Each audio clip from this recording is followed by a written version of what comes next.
Magandang hapon mga kaibigan, at nagbabalik po ang inyo pong lingkod, Duncan Ride. At eto, kakalinis ko lang dito kay ADB.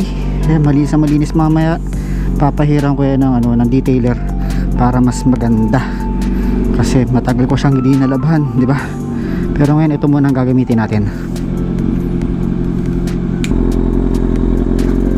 Ito si Saynay, kasi matagal natin siya hindi nagamit, at magpapagasolina na rin ako para hindi siya tutuyuan, di ba?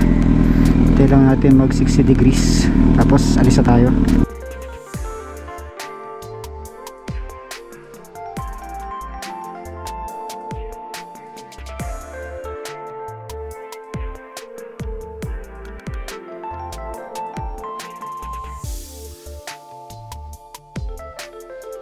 Ano?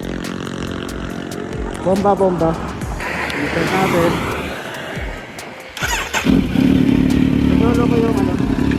Naglolo ko yung aking GoPro. Hindi ako mapag-record, kaya hindi ako mapag-vlog.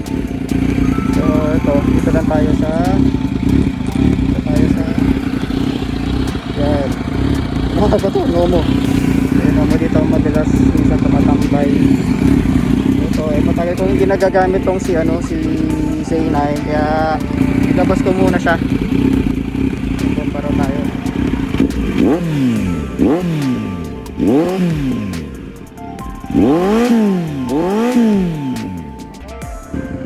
Okay. Ayan. Tara, dito tayo makapag-vlog kasi naglolo ko yung aking GoPro. Hindi ako makapag-record, kaya uwi na tayo. Tara. So nandito na ako sa bahay.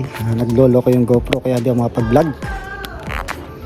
Kaya ito, detail na lang natin si ADB. Dalawang motor.